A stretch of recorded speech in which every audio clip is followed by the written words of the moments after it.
Entidades de saúde já estudam os benefícios de um reforço da imunização contra a Covid-19 em idosos. Essa faixa etária continua sendo a mais vulnerável à doença. Mas a dose extra, que poderia salvar mais vidas, ainda esbarra na falta de vacinas no Brasil.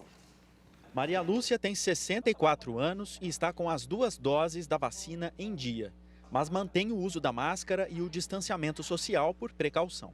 Eu acho que o certo tem que usar para proteger, porque é para o bem de nós mesmos, né? Cada um fazendo a sua parte, a hora se acaba, né? Na casa do vovô, em Ribeirão Preto, cerca de 20 idosos tiveram Covid-19 desde o começo da pandemia. E 5 que já tinham comorbidades faleceram. Por isso, os 83 atendidos atualmente, apesar de vacinados, são orientados a reforçar as medidas de prevenção. A direção da entidade também prefere não se descuidar. A instituição ela tem várias festas ao longo do ano e esses eventos estão todos suspensos. Se algum colaborador tiver algum sintoma de resfriado, ele fica em casa durante os 15 dias, mesmo fazendo o exame, e a gente respeita a risco o distanciamento social dos idosos dentro da instituição. A morte do ator Tarcísio Meira, aos 85 anos, em consequência da Covid, levantou novamente a polêmica sobre a eficácia da vacina. O ator já estava imunizado. Este médico infectologista explica que a vacinação é fundamental, mas que os idosos, mesmo assim, continuam sendo mais vulneráveis à doença. Nosso sistema imune, ele perde a sua função, diminui muito a sua função com a idade. Então, essa vacina da Pfizer, que tem uma efetividade acima de 94% no geral, quando você leva para acima de 90 anos, mesmo a pessoa com 2 doses, ela continua tendo um risco de morrer maior do que uma pessoa de 60 anos que não foi imunizada. Uma pessoa de 85 anos, com as 2 doses da Pfizer, continua tendo um risco de morrer maior do que uma pessoa de 55 anos que não foi imunizada. E assim vai caindo. Médicos e pesquisadores concordam que a vacina, apesar de não oferecer uma proteção de 100%, ajudou a diminuir drasticamente o número de internados e de óbitos por Covid-19, principalmente entre os mais velhos.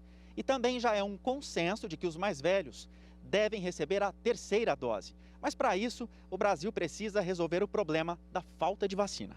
Para o infectologista, quando o Brasil estiver produzindo o próprio imunizante com insumos nacionais, será possível proteger melhor a população. Tem que programar para acelerar esse ritmo e programar para, se eventualmente for necessário vacinar o ano que vem, fazer doses, como você citou, reforços, essas coisas, o Brasil tem que se antecipar. Tem que ficar de olho no que tem de publicação, do que as empresas estão fazendo, quais são os trabalhos, estabelecer contato desde já, fazer o caminho contrário do que fez esse ano. Até agora, a vacinação completa não chegou a 30% dos brasileiros. Estudo da Fiocruz, com 61 milhões de vacinados, comprovou que os imunizantes AstraZeneca e Coronavac tiveram eficácia de 90% e 75%, respectivamente, contra hospitalização, admissão em UTIs e mortes. Os pesquisadores demonstraram também a necessidade da 3ª dose em pessoas com mais de 80 anos. Este geriatra do HC lembra que os mais velhos tendem a apresentar doenças crônicas e comorbidades.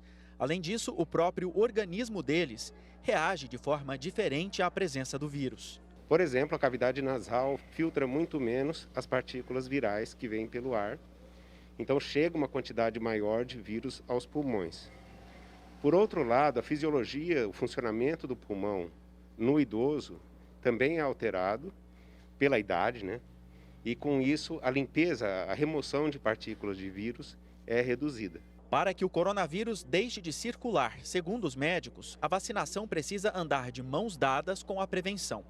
Usar máscaras, higienizar as mãos e manter o distanciamento ainda são essenciais para impedir o surgimento de variantes mais perigosas. E para quem ainda não se convenceu da importância da vacina, o médico geriatra tem um bom argumento. É importante pensar também que você não se vacina só por você, né? O efeito da vacinação ele é maior quanto mais gente estiver vacinado. O risco vai diminuindo. Então eu me vacino por mim e eu me vacino pelas pessoas que eu amo, que eu tenho respeito, porque eu as protejo de se contaminar.